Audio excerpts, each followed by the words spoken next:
5절 말씀 제가 봉독하겠습니다. 지금부터 7일이면 내가 40죄를 땅에 비를 내려 나의 지은 모든 생물을 지면에서 쓸어버리리라. 노아가 여호와께서 자기에게 명하신 대로 다 준행하였더라. 아멘. 할렐루야. 정말 항상 최선을 다하겠다는 생각을 가집니다. 하나님 앞에서. 그리고 간절한 여러분들 그 마음이 보여요. 여러분들의 내가 최선을 다하겠다, 내 생명을 다하겠습니다. 또 하나님 앞에 그렇게 기도를 합니다. 자, 우리들은 항상 생각해야 돼요. 우리는 죽음 앞에서 항상 생각할 줄 아는 그 습관을 가져야 됩니다. 만약에 우리가 내일 죽는다고 한다면, 그러면 오늘 내가 무엇을 해야 될지, 그리고 무엇을 하지 말아야 될지 그것이 선명해지게 되는 것이죠. 초대교인들은 카타콤에서 지내면서 정말 말할 수 없는 고통과 고난을 당했습니다. 하나님, 도대체 우리가 죄인인 건 맞는데 왜 이렇게까지 고난을 주시는 겁니까? 이유 모를 그런 어려움들을 계속해서 당했어요. 오늘은 살아있지만은 그런데 내일 어떻게 될지 모르는 그런 인생을 살았습니다. 자, 그러다가 보니까 어떻습니까? 자신도 모르게 오늘이 마지막인 것처럼 그렇게 살게 되는 거예요. 그러니까 날마다 죽음 앞에서 준비하는 그 삶을 살게 되었고, 그렇기 때문에 그때는 높은 비율로 천국에 많은 사람들이 들어갈 수가 있었던 거예요. 자, 그런데 지금은 상황이 달라졌어요. 교회 문턱은 낮아졌습니다. 구원 얻기 위해서 충분한 대가를 치르지 않아도 사람들은 쉽게 교인들이 될 수가 있습니다. 자, 그렇기 때문에 그만큼 천국 들어갈 수 있는 비율은 낮아질 수밖에 없다는 것이죠. 우리가 이 시류에 휩쓸리지 않으면, 아무렇지 않게 그저 왔다 갔다 시류에 휩쓸려서 나중에 정신을 차리고 보면 여기가 천국이 아니고 지옥이라고 한다면, 여러분들 이것을 벗어나려면 한 가지입니다. 죽음 앞에서 생각하고 선택하고 순종할 수 있는 이것을 우리들의 영적 습관으로 삼아야 되는 것이죠. 재밌는 거 많습니다, 이 세상. 그런데 날마다 이 한 가지에 집중한다는 건 그거는 정말 힘들고 어려울 수 있습니다. 그러나 이 작은 습관 하나가 나를 천국으로 이끈다고 한다면 우리들은 얼마든지 할 수가 있는 거예요. 아멘? 네. 그 신유의 은사를 받고 10,000명 이상을 고쳤던 현신의 권사님 얘기 여러분들 들어보신 적 있으십니까? 이분이 그때 이제 각종 신문에 대서특필이 됐습니다. 그래서 그 간증들 아마 많이 아실 거예요. 이분이 이제 소천하시면서 그 시신이 이 칠성판에 이 새끼줄로 온몸이 이제 묶였습니다. 그리고 그 사이에 이분이 이제 천국으로 이제 가시게 된 거예요. 그러니까 지금까지 내가 수많은 환자들을 주님 주신 그 능력 가지고 치유하고 고치고 그리고 열심히 사역을 했으니까 당연히 내게 집이 있겠다 생각을 했는데, 주님께서 대뜸 하시는 말씀이 너 누구냐? 나 너 모른다. 농담인 줄 알고요. 예수님, 저 현신이에요. 저 서대문 근처에서 열심히 사람들 치유하고 사역했던 그 현신이에요. 그런데 모른대요. 모른다 그러시는 거예요. 그러니까 마음이 다급해지는 거예요. 그래서 여쭤봤대요. 예수님, 그러면 저분 아셔요? 이분 아셔요? 그 당대에 이제 우리나라에서 정말 기라성 같은 이름만 대면 다 아는 그 목사님 이름을 거론을 했대요. 그런데 하나같이 모른다 그러시더래요. 그러면서 이렇게 얘기하시더래요. 너는 내 이름과 내 능력을 가지고 네 장사를 했지, 언제 내게 영광을 돌리고 나의 일을 했느냐, 이렇게 물어보시더래요. 그러니까 정말 제가 가지고 있는 이 모든 천국, 여긴 전 관심이 많습니다. 다 똑같은 얘기를 듣고 돌아오신 거예요. 똑같더라고요. 네 장사했지, 언제 내게 영광 돌렸느냐. 그러니까 절박해지더래요. 왜냐하면 여기서 끝장나면 다시는 되돌아올 수가 없잖아요. 그래서 하나님, 주님, 제게 한 번만 회개할 수 있는 기회를 주십시오. 그런데 그 사이에 이제 그 아들이 미국에 살았대요. 그래서 입관이 좀 미뤄졌는데, 그러다가 보니까 관속이 며칠간 있다가 그 관속을 두들겨가지고 일어나게 된 거예요. 그런데 깨나자마자 어떻게 했느냐, 즉시로 달려가가지고요, 그동안에 병고침 받았던 그 사람들이 주셨던 수십억 되는 그 재산을요, 그 북한 선교에다가 전부 다 들여버린 거예요. 그리고 그때 거명했던 그 기라성 같은 귀한 목사님들 하나하나 다 전화를 돌렸대요. 그래서 우리 회개해야 됩니다. 다 회개해야 돼요. 그랬더니 대부분이 다 거절을 하고 한 분은 뭐라 그러냐면 쌍소리를 하면서 너나 잘해! 그렇게 소리를 쳤대요. 그리고 그렇게 말했던 그분은요, 며칠 후에 집회를 인도하다가 그만 혼수사의 상태에 빠져가지고 소천을 하셨대요.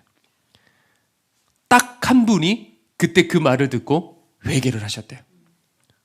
자, 그렇게 열심히 사역하셨던 권사님도 막상 심판대 앞에 서게 됐을 적에 무엇이 귀중한지 그리고 무엇이 쓸데없는 것인지 그때 가서야 이것이 선명해졌다는 것이죠. 그러니 다시 기회가 주어지자마자 어떻게 했습니까? 가차없이 훌훌 다 그렇지 않은 건 다 털어버리는 거예요. 이게 맞는 거예요. 박보영 목사님도 그러셨어요. 주님 만나는 그 순간에 내가 죽었다고 생각하는 그 순간에 뭐가 중요한지 무엇이 쓸데없는 것들인지 그게 선명해지는 여러분들 이게 복인 거예요. 그러니 기적보다 은사보다 능력보다 유명해지고 큰일을 하는 것보다 더 중요한 한 가지가 무엇이냐? 항상 우리가 죽음 앞에서 생각하고 사는 것. 이것보다 더 중요한 게 없습니다. 자, 우리도 이 교훈을 기억하고 준비를 해야 돼요. 사람들은 심판이 있다는 걸 여러분들 믿으시죠? 믿습니다. 그런데 아는 건 믿는 게 아니에요. 심판이 있다라는 것을 믿는다는 것은 그 심판을 위해서 지금부터 준비하고 있는 것이죠.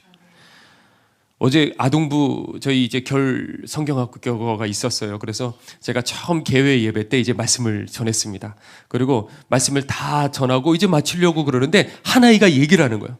목사님, 설교 더 해주세요. 그러는 거예요. 와. 그러더니 애들이요. 몇몇 애들이 더 해주세요. 목사님 설교 더 해주세요. 더 해주세요. 그러는 거예요. 야, 네 집 애들인가 도대체.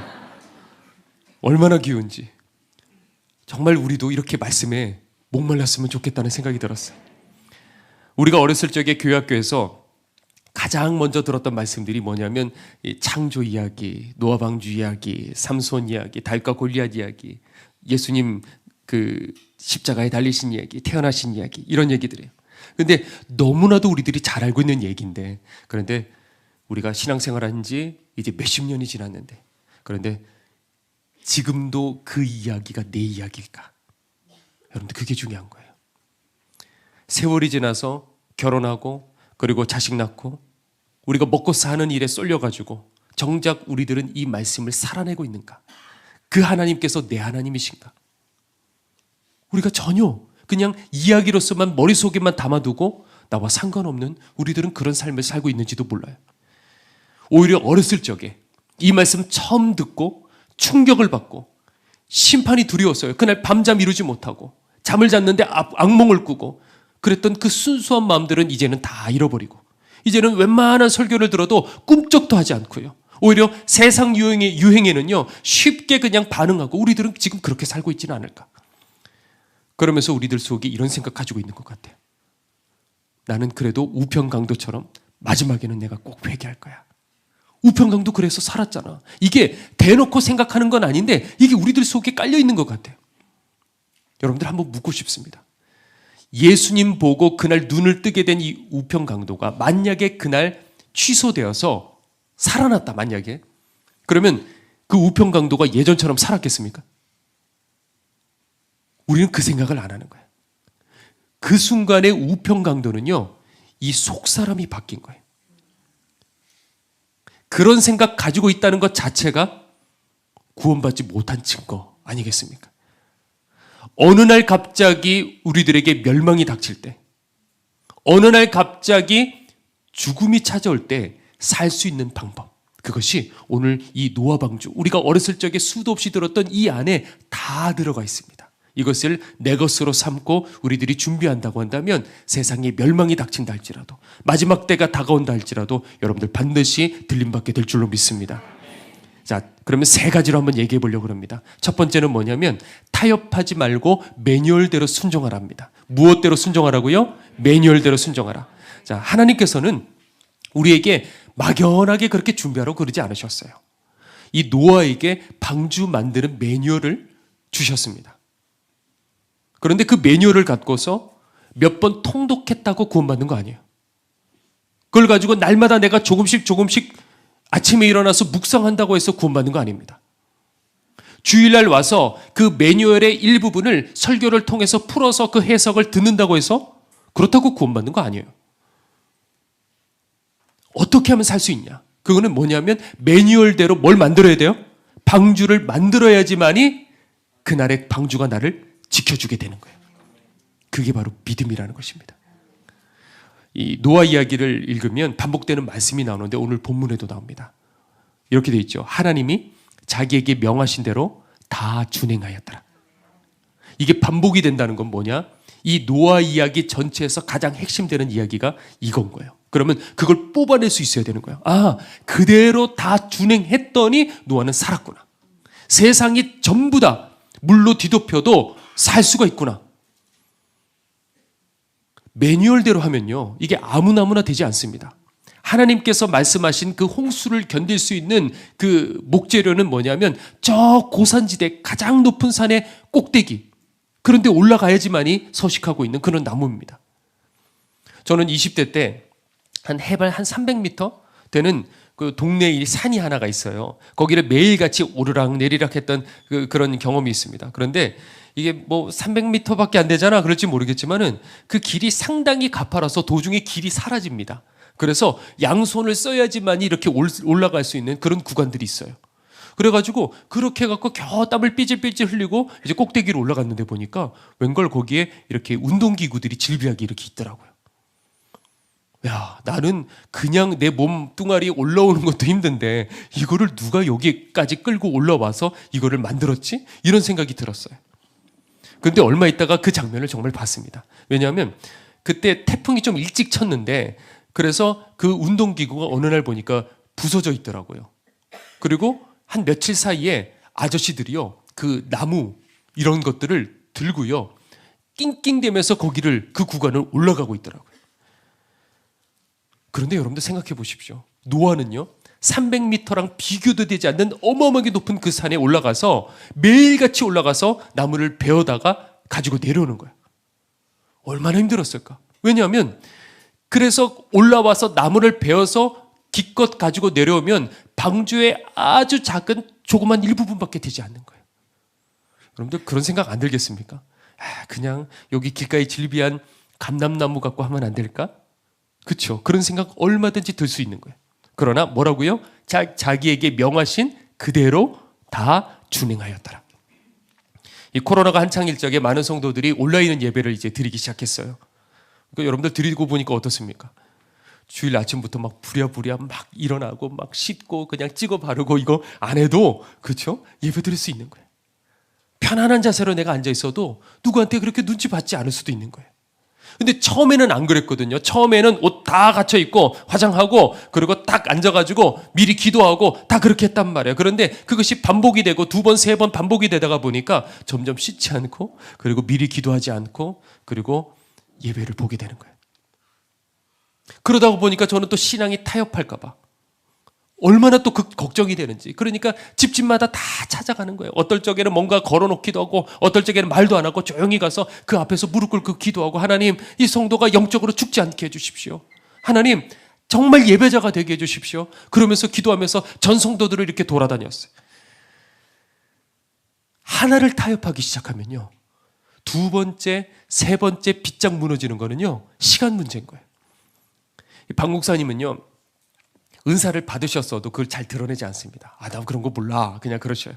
그런데 같이 이렇게 살다가 보면 그게 다 알아요. 저도 처음에 이제 한 9년 정도 됐을까요? 처음 이렇게 왔는데 저희 아내랑 밑에서 이렇게 둘이서 뭔가를 대화를 했어요. 그래갖고 이 문제에 대해서는 어떻게 해야 될까? 대화를 하고 위로 올라갔습니다. 그랬더니 박 목사님이 이렇게 얘기하시는 거예요. 그런데 말이지 최 목사, 그 문제는 이렇게 하면 돼. 이상하다. 방금 우리가 대화 나눈 제목인데 이걸 왜 갑자기 얘기를 하시지? 이거 우연이겠지. 그리고 얼마 있다가 또 아내랑 이 문제 가지고 뭔가를 막 얘기를 했어요. 그리고 또 2층에 또 이제 올라가서 밥을 먹으려고 올라갔는데 최 목사, 그거는 요렇게 하면 요렇게 해결돼. 그러면 저는 퍼뜩 어떻게 생각하냐면 저는 이상하게 그런 거예요. 이거를 영적으로 생각하는 게 아니고 뭐라고 생각하냐면 얼른 뛰쳐내려와서 이렇게 주변을 보고 목사님 하고 외치는 거야. 왜? 거기 무슨 도종장치가 있나? CCTV가 있나? 저도 모르게 이게 쳐다보게 되는 거예요. 그런데 어느 날 알게 되는 거예요. 아, 목사님께서 아시는 거구나. 그런데 그러면서 이제 그런 예언의 은사를 가지고 계시기에 사람들이 오면 예전에는 그 옛날에는 말씀을 해주셨대요. 그런데 그러다가 보니까 사람들이 그걸 고지고대로 듣지를 않아요. 아무리 말을 해줘도. 그러니까 더 이상 하지를 않고 이제 언제만 하셨냐면 그 선교사 이제 파송으로 이제 나갈 때 그때 이제 예언 기도들을 다 해주셨는데 그때 제 친구가 그때 선교사로 이제 나가면서 그렇게 예언 기도를 받았다 그러더라고요. 그런데 어느 날 한 번은 목사님이 저한테 얘기를 해주시더라고요. 내가 청년들을 많이 만났지 않냐? 네, 목사님. 그런데 그 청년들을 놓고 기도하면 하나님 앞에 순교하는 사람들이 거의 없어. 근데 안타까운 일이지만 그게 현실이에요. 한 몇 년 전에 어떤 모 기관에서 이 기독 청년들에 대해서 이렇게 설문조사를 했는데 18세부터 39세까지 기독교 미혼 청년의 혼전 성관계에 대해서 설문을 했는데요. 80%가 혼전 성관계를 이미 경험했다는 거예요. 교회 안에서. 별로 놀라지도 않죠. 80%. 자, 그런데 그 밑에 더 기가 막힌 게 이런 인터뷰가 적혀 있었어요. 뭐라고 돼 있냐면 과거에는 결혼 시기가 빨라서 혼전 순결을 지키기가 쉬웠는데 그런데 이제는 결혼 시기가 자꾸 늦춰지기 때문에 요즘에는 불가능하다고 한 청년이 그렇게 얘기를 한 거예요. 교회 다니는 청년이. 불가능하대. 분명히 성경 말씀이 있습니다. 그렇죠? 무슨 일이 있어도 안 되면 안 되는 거예요. 식양대로 말씀대로 그대로 다 준행해야 되는 거예요. 그런데 이 현실 속에서 스스로 자기 합리화시키는 거예요. 그러면서 타협을 해버리는 거죠. 우리는 살다가 보면 이런저런 죄에 넘어질 수 있어요. 그러면 또 어떻게 해야 됩니까? 일어나서 회개하면 되는 거예요. 그런데 두려운 건 뭐냐? 언제부터 우리가 영혼이 잘못되느냐? 타협하기 시작하면서부터. 아, 이거는 이래서 어쩔 수 없어. 이거 우리 다 죄인이잖아. 그러니까 어쩔 수 없어. 이렇게 타협하기 시작하면서부터 문제가 생기는 거예요. 이 속에도 음란에 붙들리지 않으려고 울면서 하나님 앞에 매달려 기도하는 청년들이 있어요. 때로 그 마음 얼마나 괴롭겠습니까? 그런 마음들이 들 때. 그런데 하나님께서 그들을 사랑하시는 거예요. 완벽하기 때문에 사랑하시는 겁니까? 그게 아니에요. 그것과 싸우려는 그 마음. 때로는 막 들어오잖아요. 괴롭잖아요. 그런데 울면서 하나님 앞에 회개하는 그 마음을 하나님 기뻐하시는 거예요. 여러분들에게 완벽을 지금 얘기하자는 게 아니에요. 그러나 절대 어떤 일이 있어도 타협해서는 안 된다는 것이죠. 자, 두 번째입니다. 갈등은 당연한 것으로 받아들이라는 거예요. 뭘로요? 갈등은 당연한 것으로 받아들여야 돼요. 이 노아의 가족이 이 축구장만한 크기의 방주를 몇 년? 한 대략 100년 정도 만들었대요. 뭐 이건 잘 아실 거예요. 이거 어마어마한 거잖아요. 왜냐하면 지금같이 중장비가 있겠습니까? 트럭이 있겠습니까? 하다못해 나무 자를 전기톱이라도 있겠습니까? 그런데 시작은 다들 하는 거예요.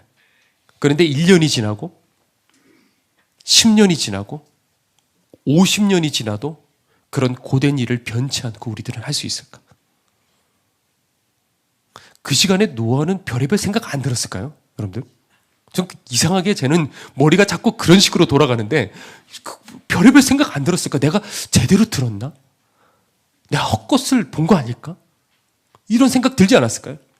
여러분들 신앙생활을 취미생활 같이 하면요 이런 고민할 이유가 없어요.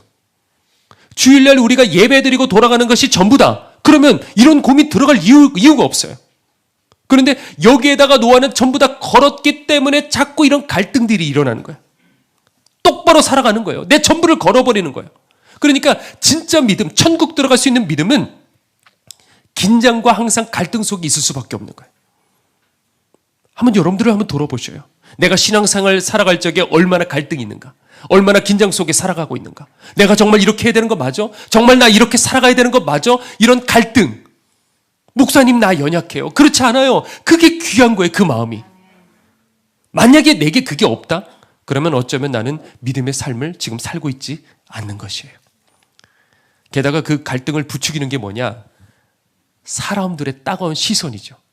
이 현대그룹에서 옛날에 밀려오는 이 조선 수주를 감당을 못하니까 이 현대 회장이 그때 당시에 이제 파격적으로 땅 위에다가 이 배를 이제 만들기 시작했어요. 그런데 노아는 그 수천 년 전에 이미 땅 위에다가 배를 만들었어요. 그것도 어마어마한 배. 필요도 없는, 너무 과해. 이거는 여기까지 할 필요가 있어? 너무 과하고, 그리고 창문도 없고, 게다가 노를 저을 수도 없어요. 그걸 보고 그 마을 사람들은 뭐라고 생각했겠습니까? 미쳤구나, 완전히 돌아버렸구나. 자, 그런데 여러분들이 똑바로 신앙생활 하면 할수록 어떻게 되느냐? 여러분들 가장 가까운 사람들을 통해 저항감을 느끼기 시작하게 될 거예요. 똑바로 살면 살수록. 그래서 주님께서 뭐라고 말씀하셨냐면 사람의 원수가 자기 집안 식구라 그러셨어요. 사단이 가만히 내버려 두겠습니까? 여러분들이 거룩하게 살아가 보십시오. 하나님 앞에 헌신해 보십시오. 그러면 가장 사랑하는 사람들을 통해서 긁기 시작하는 거예요. 가만히 내버려 둘 리가 없어요. 예전에 박 목사님이 이제 부르셔갖고 동인천에 처음 이제 개척을 했어요. 그래서 몇 가정이 이제 등록을 하셨는데 어떤 한 가정이 이제 등록을 했어요. 이불을 놓고 봤을 적에 하나님께서 여기서 신앙생활 잘하면 반드시 이분이 길을 열어주시겠다. 그 마음이 제게 있었습니다. 그래서 이분이 당시에는 제일 멀리서 오셨어요. 근데 열심히 신앙생활 했습니다. 그 당시에도 이제 동인천 쪽방촌이라는 그 개념들이 저희들이 약했을 적에도 집집마다 가가호 복음을 전하면서 다녔어요. 다니다가 보니까 너무 어려운 분들이 많았고, 그래서 복음만 전하는 것이 아니라 거기 이제 연세 있으신 분들 들어가서 한참 동안 몇 시간 동안 들어드리고 이야기, 그리고 뭔가 먹을 것들 가지고 드리고, 어떤 데 들어가 보면 막 그 쓰레기들이 싼더미 같이, 그때도 그랬어요. 그래갖고 그거 하루 종일 다 청소하고, 여기에 이 성도님이 같이 참여하고 열심을 다하고 보람을 찾고 뜨겁게 기도하고 그렇게 신앙생활을 했습니다. 자, 그런데 남편은 그렇질 못했어요. 함께 오시긴 했는데 그러질 못했습니다. 여보, 너무 멀어. 그냥 예전처럼 집 앞에 교회로 가자. 뭘 그렇게 유난스럽게 인천까지 왔다 가야 돼? 너무 힘들어. 그래도 아랑곳하지 않고 이 성도님은 계속 왔다 갔다 했어요. 그런데 어느 날 이 남편 성도님이 이제 나 안 가! 하고 그냥 선포를 했어요. 다만 집 앞에 가면 내가 가겠다. 그런데 다시는 내가 인천까지 가지 않겠어. 선포를 해버렸습니다. 자, 그런데 이분의 간절한 기도의 제목은 뭐냐면 온 가족이 천국 들어갈 수 있는 그 믿음, 예수님 잘 믿는 것, 이게 이분의 소원이에요. 그런데 이러면 안 되잖아요. 교회를 안 나가면. 그래서 결국에 결심을 하고서 저에게 얘기를 했습니다. 목사님, 저 이제 집 앞에 있는 교회를 다닐게요. 여러분들 혼자서 결심하고 말하면요, 이미 늦는 거예요. 여러분들 지혜로우셔야 돼요. 물론 저는 생각해요. 어느 교회든지 상관없어요. 그런데 저에게는요, 노파심이 있어요.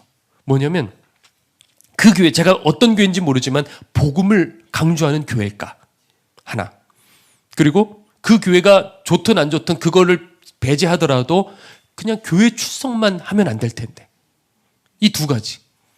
그런데 마지막으로 이렇게 식사를 했어요. 그러면서 2시간 내내 신방을 가고 이야기를 나누면서 2시간 내내 우시더라고요. 내가 반드시 내 남편을 구원시킬 거예요. 내 친척들, 20 몇 명 되는 그 친척들 반드시 구원시키는 게 제 사명이에요. 우시면서 그렇게 이제 나왔어요. 그리고 1년 뒤에 소식을 들었습니다. 아무도 교회 안 나간다고. 그리고 세월이 지나 몇 년 뒤에 또 소식을 들었습니다. 이제는 반기독교까지 가버렸대요. 여러분들, 세 번째입니다. 세 번째는 뭐냐? 계속해서 우선순위를 천국에다가 맞춰라는 거예요. 어디에다 맞추라고요? 천국에다 맞춰야 돼요. 자, 주님께서는 먼저 그의 나라와 그의 의를 구하라 그랬습니다. 자, 그렇다는 건 무슨 뜻이냐면 무엇을 먹을까, 무엇을 입을까, 무엇을 마실까, 그 문제랑 하나님 나라 둘 중에 하나 우선순위를 결정하라는 거예요. 당연히 먹을 것, 입을 것 위해서 열심히 일해야 되는 거 맞습니다. 그건 해야 되는데 하지 말라는 말이 아니라 우선순위를 먼저 설정해야 된다는 거죠. 노아는 방주 만드는 게 끝이 아니었어요. 방주 안에 있을 동안에 그 150일 동안 버틸 그 양식, 그리고 땅이 마르고 그리고 이듬해 수확을 할 때까지의 그 양식, 그것을 미리 배 안에다가 저축을 해야 됐던 것이죠. 노아 가족 8명이잖아요. 8명분이라고 한다면 뭐 얼마든지 그거 가능합니다. 100년 동안 준비하면 되니까. 그런데 거기에 뭐가 있습니까? 수많은 동물들이 한 쌍씩 있습니다. 그런데 거기에 누가 있습니까? 뭐가 있습니까? 코끼리도 있고 하마도 있고 그리고 이제 코뿔소도 있어요. 얼마나 먹어치웁니까? 제가 예전에 이제 그 시골에 전도사로 갔는데 적은 사례비를 받았어요. 그래서 그거 사례비를 가지고 바닥이 나지 않도록 그걸 잘 쪼개서 쓰는 그런 훈련 또한 했습니다. 그런데 이게 받자마자 항상 먼저 떼놓습니다. 11조 떼놓고 그리고 감사헌금 떼놓고 그리고 저희가 그 당시에 이제 개인적으로 작정했던 건축 헌금을 이렇게 떼어놨습니다. 그러고 놓으면 별로 없어요, 남은 게. 그러면 당장 저희들에게는 뭐가 문제냐면 먹을 게 우선이었어요. 물론 사람들에게 저희 어려워요 이런 말 절대 하지 않습니다. 종의 자존심이 있죠. 하나님 앞에서만 기도하는 거예요. 근데 이제 먹을 게 이제 제일 우선이잖아요. 그러면 주일날 이제 교회 식당에서 다 이제 마치고 나면 권사님들이 반찬들을 다 챙겨주셔요. 이거 전도사님 먹으시라고. 그러면 그걸 가지고 1차 목표는 수요일까지 그 반찬으로 버티는 거. 이게 이제 첫 번째 목표예요. 그리고 한 달에 한 번씩 이제 교육자 회의가 있거든요. 그날이 이제 외식하는 날이에요. 목사님들이 좋은 걸 다 알아요. 왜 그러냐면 성도들이 제일 좋은 거 있으면 누구를 드리고 싶어요? 목사님 드리고 싶잖아요. 그러면 목사님은 그걸 잘 기억해뒀다가 다른 목사님들 섬기실 적에 거기를 가는 거예요. 그러면 제일 맛있는 거를 그때 이제 외식을 한 달에 한 번 할 수가 있는 거예요. 그때는 또 젊었으니까요. 야식이 땡길 때 있잖아요. 지금은 아니지만 그때는 땡겨요. 그러면 그때 뭐가 먹고 싶냐면 치킨이 그렇게 먹고 싶은 거예요. 근데 치킨 하나 먹으면 집안이 거들나요. 그래 먹을 수가 없어. 그래서 아주 가끔씩 어떻게 했냐면 그 치킨집에 그 5,000원짜리 닭똥집 있습니다. 아직도 기억나. 그래서 그거를 정말 행복하게 먹었는데 문제는 둘이 먹어도 양이 너무 조금이어가지고 항상 손가락 빨았던 그 기억이 나요. 조금만 더 먹으면 좋겠다. 그리고 이 남은 재정을 가지고 이제는 이제 남은 걸 이제 살아야 되니까 이제 마트를 이제 갑니다. 가가지고 이 마트는 그 근처에는 없고 그래서 이천이든지 여주까지 이제 가야 되는 거죠. 그래서 한 번에 가면 이 기름값 아껴야 되니까 한꺼번에 이제 생필품들 먹을 것들 이렇게 사다가 이제 그걸로 이제 연명을 하는 거예요. 그런데 어느 날 그렇게 장 보고 온 날 저희 청년 넷이 왔습니다. 그 교회 청년이라고 해봤자 그 4명이에요. 왔는데 밥 먹었니? 네 먹었어요. 먹었대. 그러면 이것도 한번 먹어볼래? 하고 저희가 사가지고 온 것을 줬어요. 근데 얼마나 맛있게 먹기 시작하는지. 또 하니까 그날 저희가 사왔던 그 한 달치를 전부 다 먹어버린 거예요. 그러니까 이 애들은 어떻냐면 둘이서요, 라면 24개를요, 부셔 먹고, 삶아 먹고, 끓여 먹고, 그냥 그 자리에서 다 먹어요. 24개를요. 그러니까 코끼리, 코뿔소 함한 거예요, 얘네들은 진짜.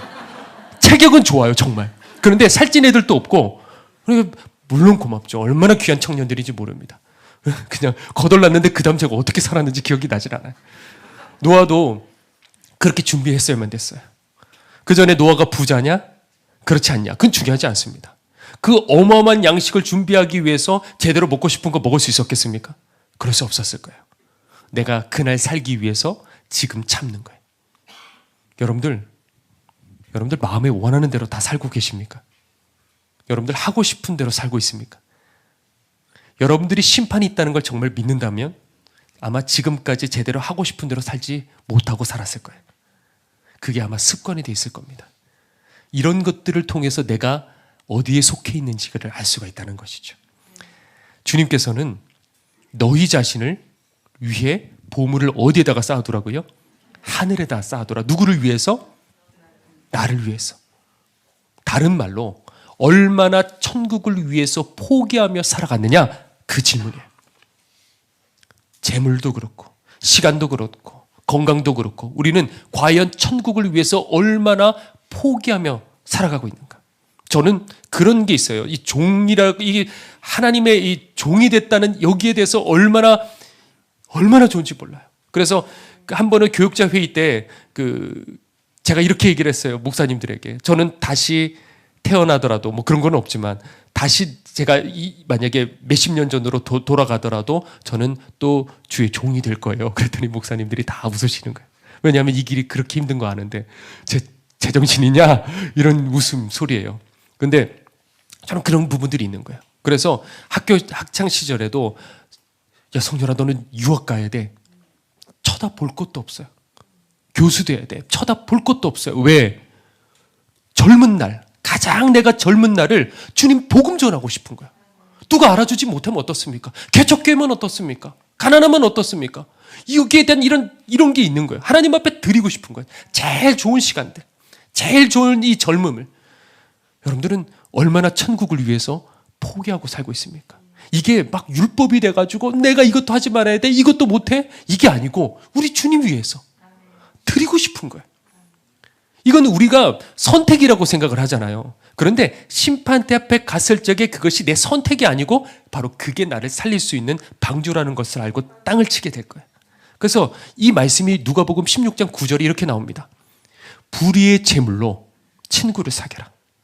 불의의 재물, 우리가 벌었던 이 돈, 이것을 가지고 친구를 사겨라. 그러면 없어질 때에 저희가 영원한 처소로 너희를 인도하리라 그랬어요. 영접하리라. 자, 뭐 헌금 많이 할라 이런 얘기가 아니에요. 여러분들 스스로가 도움이 필요한 사람들이 있으면 나눠주는 거예요. 그리고 꼭 물질이 아니라도 상관없어요. 한 생명 살리기 위해서 여러분들의 시간을 허비하고 여러분들의 젊음을 아낌없이 인도까지 가고 드리라는 것이죠. 천국 있으면요, 까짓 거 그거 양보할 수 있는 거예요. 심판대 앞에 생각해 보면 까짓 거 그거 다가가서 내가 따뜻한 말 해줄 수 있고 내 자존심 죽일 수 있는 거예요. 여러분들 큰 걸 말하자는 게 아니에요. 지금 제가 얘기하는 건. 노아가 올라갔을 적에 뭐 어마어마하게 트럭에다가 잔뜩 싣고 그러고 내려왔어요. 그런 거 아니에요. 작은 것, 나무 배다가 내가 들고 올 수 있을 만큼 그걸 들고 내려오고 내려오고 내려오고 주님 나라 가는 날까지 이렇게 하는 자가 있으면 복이 있도다. 하루를 여러분들 그냥 보내지 마십시오. 하루 단위로 준비하셔야 돼요. 이거를 습관으로 삼으십시오. 매일같이 산에 올라가서 나무를 패다가 하나님 앞에 어떤 나무 한 짝이라도 단단하게 못질하시라는 거죠. 여러분들 아무것도 아닌 것 같죠, 그게? 그런데 그 작은 것들이 쌓여서 멸망 앞에 우리들이 딱 서게 됐을 적에 여러분들의 영혼을 지키는 든든한 방주가 될 줄 믿습니다. 제가 한 가지 얘기하고 오늘 말씀 정리하도록 할게요. 이번 이 구정기간에도 저는 뭐 항상 이제 서울역 쪽방촌을 또 가니까 이럴 때일수록 더 가는 거예요. 이럴 때일수록. 자, 제 기억에 요 근래 제일 추웠던 것 같아요. 뭐 몸수리치게 춥더라고요, 그날. 그런데 그러다가 보니까 저희가 어떤 생각을 했냐면 이렇게 추운 날 동사하는 분들이 계실 수 있겠다. 그러니까 오늘은 올라갔을 적에 분명하게 문을 두들기고 그리고 열어보자. 그렇게 성도들과 다 같이 얘기를 하고 그러고 올라갔습니다. 그래서 이제 첫 건물에 이제 올라갔어요. 그런데 어디 문을 두들기는데 보니까 분명히 신발은 있긴 있는데 뭐 반응이 없어요. 근데 왠지 그날따라 불안하다는 생각이 자꾸 드는 거예요. 그래서 제가 그냥 문 열게요, 열게요, 열게요 하고 문을 열었어요. 그러니까 그냥 열자마자 난 빵 같은 거 안 먹는다고 그러고 막 욕을 막 하면서 그냥 죄송하다고 그러고 문을 닫고 나왔어요. 그리고 또 한 곳을 이제 보니까 열었어요. 보니까 할아버지가 누워 계시는데 미동도 하질 않는 거예요. 큰일 났다 싶어서 걱정이 돼서 이제 기어 들어가려고 하니까 할아버지가 그제서야 이제 몸을 돌리시더라고요. 이제 가슴을 쓸어내리면서 살았다. 하나님 감사해요. 그리고 이제 돌다가 그 건물 맨 꼭대기에 이제 구석에 있는 한 방이 있습니다. 예전에 여러분들과 함께 나눴던 그 어떤 할아버지. 지저분해가지고 그냥 냄새가 나고 그리고 그 방은 냉골이고 그리고 그래서 저희가 이제 청소를 해드리려고 그랬더니 난 싫다고 거절했던 그 할아버지. 문을 열었어요. 문을 열자 보니까 이쪽에 할아버지가 누워 계시는데 이미 소천을 하신 거예요. 얼굴이 다 퍼렇게 부패 있더라고요. 불도 켜져 있고 그리고 아무도 보지 않는 그 TV는요. 누굴 보라고 그러는지 덩그러니 이렇게 켜져 있더라고요. 제가 사실은 별로 그런 감정이 미동이 없는 사람이에요. 제가. 하도 어렸을 적에 남자는 울면 안 돼. 이런 것들을 받아서 제가 하나님 앞에서는 눈물이 나는데 그 외에서는 별로 제가 미동이 없어요. 그런데 그날 광주에서부터 그 일을 하려고 올라오신 한 성도님이 계셨어요. 그래서 그분 보실까 봐 그분 보면 너무 충격을 받으실 것 같더라고요. 너무 얼굴이 많이 부패를 했습니다. 그래서 제가 문을 닫고 소천하셨어요. 그리고 이제 구재영 목사님을 불렀습니다. 구재영 목사님이 헐레벌떡 오셔서 그 문을 여시더니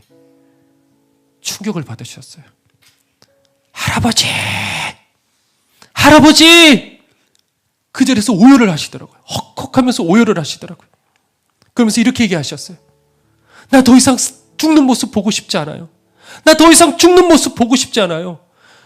이 추운 겨울에 소천하시고 또 소천하신 걸 자꾸 연속적으로 이걸 보게 되니까 그 마음이 정신이 무너지는 거예요. 곧바로 그래서 신고를 했습니다. 그래서 신고를 하니까요. 즉시로요. 119도 오고요. 경찰, 형사, 그리고 과학수사대, 병원 여러 차들이 이렇게 다 거기 앞에 섰어요. 제가 이제 최초 발견자니까 이제 인천으로 돌아오지를 못하고 이 형사 앞에서 계속 이렇게 진술을 해야 됐어요. 그러면서 들었습니다. 이 도통 마음의 문을 열지 않았던 이 할아버지요. 보니까 가족이 없었어요. 부모님 뭐 다 당연히 돌아가셨죠. 형제들도 알 수가 없죠. 오랫동안 그냥 혼자 그렇게 지내셨나 봐요.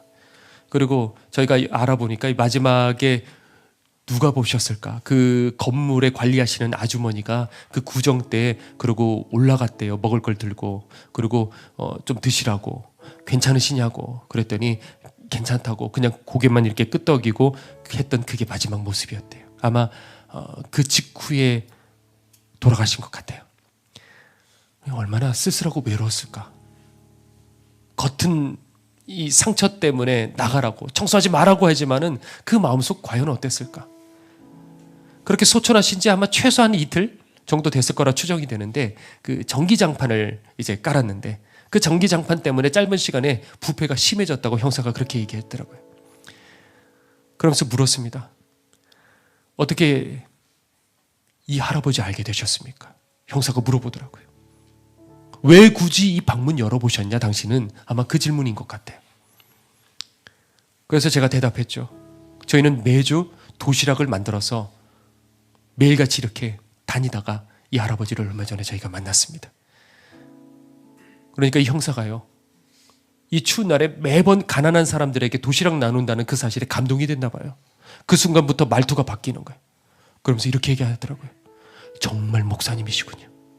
정말 목사님이시군요. 그렇지 않아요. 전혀 그런 생각 해본 적 없어요. 하나님 보시기에 얼마나 부끄러웠는지 몰라요. 왜냐하면 내가 조금만 더 적극적으로 했으면 얼마나 좋았을까. 조금만 더 내가 찾아갔더라면 얼마나 좋았을까. 또 조금만 더 그 할아버지께서 마음문 열었으면 얼마나 좋았을까.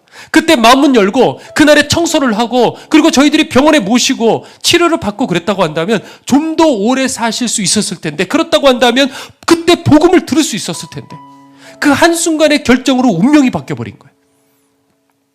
그 아픔을 뒤로하고 그 상태로요. 또 가만히 있을 수는 없잖아요. 그래서 그 건너편 그 건물로 갔습니다. 그 건너편 건물에는요, 그 실명하신 할아버지 한 분이 계셔요. 이분도 처음에 똑같았어요. 막 욕을 하고 막 분노하고 그랬던 분이었어요. 그런데 어느 날 의식불명 상태로 빠졌어요. 그래서 병원에 실려가서 거기서 생사를 가르다가 그리고 다시 쪽방촌으로 돌아온 할아버지. 그 일을 겪고 죽음 앞에 딱 서게 되니까 마음문이 그때 확 열려버렸어요. 그래서 저희를 가면요 반기셔요. 안수하면서 기도했습니다. 하나님, 비록 더 이상 우리 할아버지는 이 땅의 것은 볼 수는 없지만 그러나 저 하나님 나라와 그리고 우리 주님 볼 수 있는 눈을 주시옵소서. 전혀 미동도 하지 않는 제 감정이 조금 전에 돌아가셨던 그 할아버지 생각이 나니까 눈물이 날 것 같은 거예요. 그 영혼을 생각하니까. 조금만 더 시간이 있었다고 한다면, 조금만 하나님 한 번만 기회가 주어졌다고 한다면 지금 이 할아버지처럼 저분도 돌아올 수 있지 않았을까? 그 한순간 이걸 경험하니까 한 영혼도 놓치고 싶지를 않은 거예요. 이 안 못 보는 이 할아버지만큼은 꼭 부둥켜 안고 반드시 천국으로 이끌어 가야겠다. 물론 제가 할 수 있는 건 아닙니다. 그렇지만 어떻게 해서든지 우리 하나님 앞에 잘 보이고서라도 기도를 해서라도 또 복음 전하고 가르쳐서라도 어떻게 해서든지 천국으로 이끌어야겠다. 마찬가지로 여러분들에게도 마찬가지입니다. 항상 제가 설 때 그 생각 가지는 거예요. 내가 한 명이라도 놓치고 싶지 않다. 여러분들 다 천국 가셔야 돼요. 여기 인터넷 성도 말씀 들으시는 인터넷 성도들도 마찬가지입니다. 그 자리에서 아멘 하시고 다 천국 가셔야 되는 거예요. 근데 그러기에 제가 너무 한없이 부족해서 마음이 아픈 거예요. 내가 무슨 종인가. 이 노아 당시에 지구 인구 수십억, 그래요. 그런데 그 수십억 인구 중에 살아난 사람은 단 8명이었어요. 출애굽한 장정 인구만 60만 명이라고 돼 있습니다. 자, 그런데 그 중에 들어간 사람 몇 명입니까? 2사람밖에 없어요. 계시록에 보면 사대교회 안에 흰옷 입은 사람 몇 명밖에 없다 그랬습니다. 자, 그런데 그렇다고 한다면, 정말 그렇다고 한다면 우리들의 관점 말고 하나님 보실 적에 지금 이 시대에 주님께서 재림하신다고 한다면 과연 들림받은 사람 몇 명 될까? 죽음을 준비하는 사람 과연 얼마나 있을까? 여러분들 오늘도 그냥 가시겠습니까? 세상 일에 휘말려서 또 우선순위를 천국에 두지 못하고 세상 가치관 그거 하나 포기하지 못하고 자꾸 갈등하고 재어보고 그러다가 시간을 다 허비하시겠습니까? 우리가 언제까지 이렇게 살아가야 될까? 왜 우리들은 죽음을 준비하지 않을까? 여러분들 천국 들어갈 자가 얼마 없다고 여러분들 포기하시겠습니까? 그런 마음 약한 소리는 누가 주는 생각이냐면 사단이 주는 생각이에요, 여러분들. 왜냐하면 건물이 무너져요. 그리고 건물에 불이 나요. 그러면 포기할 사람 이 중에 있습니까? 그럴 수 없어요. 내 힘 닿는 대로 어떻게 해서든지 이 건물을 빠져나가려고 달려나갈 겁니다. 포기한다는 건 어쩌면 믿지 않는 것일 수도 있어요. 포기한다는 것은 어쩌면요 절박하지 않기 때문에 그런 거예요. 이 노아 시대 때 지옥에 가서 가장 경을 칠 사람들이 누군지 아십니까? 그건 바로 그 방주가 만들어진 것을 보는 이웃들이었어요. 100년 동안 그 방주를 곁에서 봤어요. 그런데 멸망이 닥칠 때 그 순간에 이웃들이 그걸 기억하고 그리를 향해서 달려가서 막 손에 피가 터지라고 두들겼겠죠. 그러나 한 번 닫힌 그 문은 결코 열리질 않는 겁니다. 여러분들 지금 제일 불쌍한 사람들이 누굴까? 그거는 평생 교회 다닌 사람, 천국 지옥 심판 이거를 믿는 사람. 그런데 듣기는 하고 보기는 하지만은 정작 내가 방주를 만드는 살지 않는 사람. 정말 믿으면요 여러분들 그대로 있을 수가 없어요. 매일같이 산에 올라가서 여러분들 하셔야 돼요. 눈물을 흘리며 내 죄를 베십시오. 매일같이 내 욕망을 잘라버리십시오. 그리고 저 하늘의 방주를 위해서 내 자를 매일같이 못질하십시오. 그러면 그게 어마어마하게 큰 게 아니에요. 이 작은 습관 하나, 죽음 앞에서 사는 그 습관 하나, 그 가치관을 가지고 그 선택을 하고 나를 계속해서 베어버리고 잘라버리고 못질하는 이 습관 하나가 그것을 끝까지 인내하며 살아가게 될 때 그동안 여러분들 그렇게 살아왔던 그 모든 것들이 믿음의 그 든든한 방주가 되어 멸망의 날 여러분들의 영혼을 살리게 될 줄로 믿습니다. 자, 우리 시간 함께 잠깐 우리 찬양 부르고 뜨겁게 기도하기를 원하는데 과연 주님이 오늘 오신다고 한다면 나는 살 수 있을까? 내가 만약에 오늘 밤에 주님께서 날 부르신다고 한다면 나는 그러면 오늘 하루 동안 어떻게 살아갈까? 무엇을 버릴까? 그리고 무엇을 붙잡을까? 무엇을 우선순위로 삼을까? 이거를 여러분들 하나님 내게 확 새겨주셔서 저 은사 상관없어요. 저 어떤 기적들 보는 거 괜찮아요. 하나님 내 평생에 이 한 가지 이것이 내 삶의 습관이 되게 해달라고 우리 시간에 찬양 부르고 뜨겁게 기도하도록 하겠습니다. 나의 영혼이 잠잠히 하나님만 바라며 나의 구원이 그에게서 나는 도다. 나의 영혼아 잠잠히 하나님만 바라라. 나의 소망이 저에게서 나를 도와. 오직 주만이 나의 반석 나의 구원이시니 오직 주만이 나의 산성 내가 요동치 아니하리. 나의 영혼이 간절히 나의 영혼이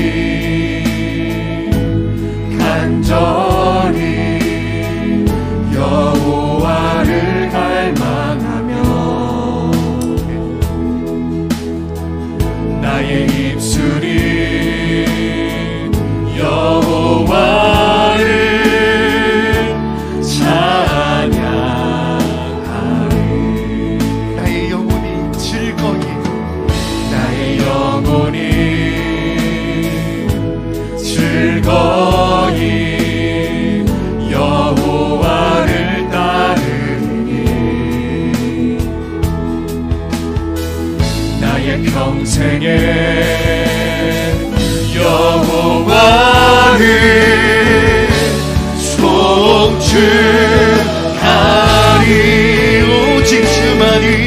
오직 주만이 나의 반석, 나의 구원이시니.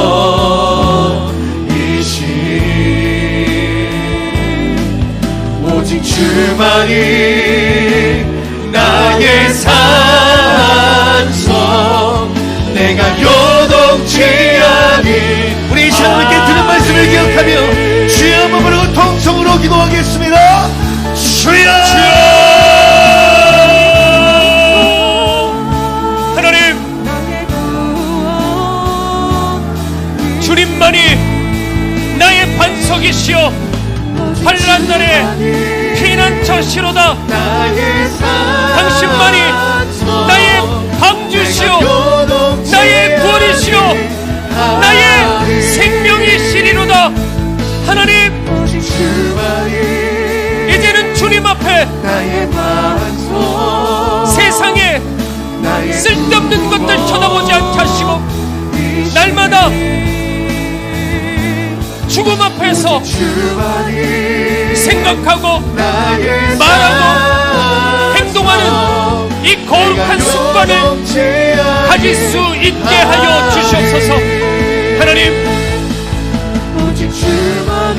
이 한 가지 습관에 우리들의 인생이 뒤바뀌는 것입니다. 또한 많은 것 하지 않았습니다. 날마다 가지고 내려오는 그 나무는 어마어마한 것들이 아니었습니다. 그러나 날마다 인내하며 끝까지 우리들이 순종하며 살아갈 때 그것이 어느새 든든한 방주가 되어 세상의 멸망의 날, 환난 날, 마지막 때 종말 때가 일어난다 할지라도, 불심판이 임한달지라도 든든한 방주가 되어 우리들의 영혼을 던지사 저 하늘로 들림받게 될 줄로 믿습니다. 호련히 우리 주님 이 땅에 임하실 그날에 주님 앞에 들림받아 저 영원한 천국에서 우리 주님과 함께 영원히 지낼 줄 믿습니다. 하나님, 이곳에 있는 주의 성도들에게 오늘 회개의 영을 부어주시옵시고, 지금까지 잘못 살았습니다. 주님, 이제 결단하게 하여 주시옵소서. 모든 온라인 성도들 아무도 보지 않는 그 자리랄지라도 하나님 앞에 하나님 받으시는 마음을 드리는 예배되게 하여 주시옵시고, 우리 주님 거듭남의 은혜를 부어주시옵시고, 주님 언제 오신달지라도 할렐루야 마라나타 내가 여기 있나이다 준비되는 성도들 되게 하여 주시옵소서. 하나님, 많은 것들을 원하시지 않습니다. 노아가 날마다 산에 올라가서 가지고 내려올 수 있는 것은 너무나도 작은 것들이었습니다. 그러나 그것을 포기하지 않고 항상 인내하며 타협하지 않고 끝까지 식양대로 말씀대로만 살아간다고 한다면, 그러면 때가 이름에 그것이 든든한 방주가 되어 우리를 저 하늘로 이끌 줄로 믿습니다.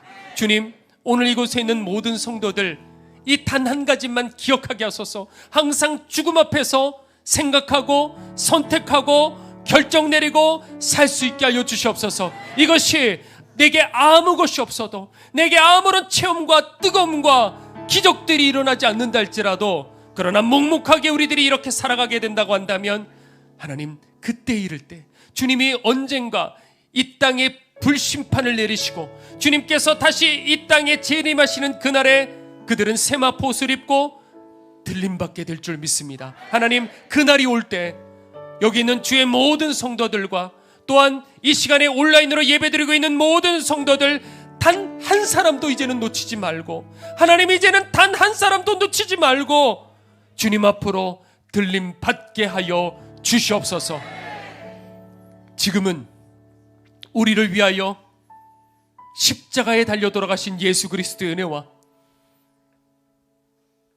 하나님의 포기하지 않으시는 그 크신 사랑과 지금도 한 영혼의 그 심령을 깨워 말씀에 반응하기를 인도하시는 성령님의 은혜가 이 마지막 때 멸망 앞에 선 주의 모든 백성들 머리 위에 지금부터 영원토록 함께 하옵시기를 간절히 축원하옵나이다. 아멘. 하나님 열어주시옵소서. 이제는 이런 안타까운 일들이 일어나서는 안 됩니다. 하나님 외로이 쓸쓸히 홀로 우리 주님 곁에 서 계셨어야 되는데 그 십자가가 곁에 있었어야 됐는데 그 십자가를 붙들었어야만 했었는데 아무것도 없이 쓸쓸히 우리들은 그렇게 주님을 맞이해서는 안 됩니다. 하나님 이 시간에 저희들을 붙들어 주시사 이제는 회개하며 세상의 헛된 가치관 필요 없는 것들을 붙들고 그것을 내 영광으로 삼았던 우리들의 삶을 이 시간에 철저히 회개하며 죽음 앞에 선다고 한다면 내가 무엇을 버려야 될지 내가 무엇을 선택해야 될지 하나님 분명하게 될 줄 믿습니다. 하나님 이 시간에 우리들에게 하나님의 마음을 부어주셔서 애타하시는 그 마음을 부어주셔서 오늘 이 자리에 거듭나는 은혜를 부어주시옵소서. 내가 얼마나 처지긴 죄인인지 깨닫게 하시고 전혀 천국에 대해서 준비하지 않고 종교생활 해왔다고 한다면 오늘 지금이라도 이제 거룩의 길로 순종의 길로 믿음의 길로 뛰쳐들을 수 있도록 이끌어 주시옵소서. 한 가지 주님의 기쁨이 되는 것 내가 원하는 한 가지 주님의 기쁨이 되는 것 내가 원하는 한 가지 주님의 기쁨이 되는 것 내가 원하는 오직 한 가지 주님의 기쁨이 되는 것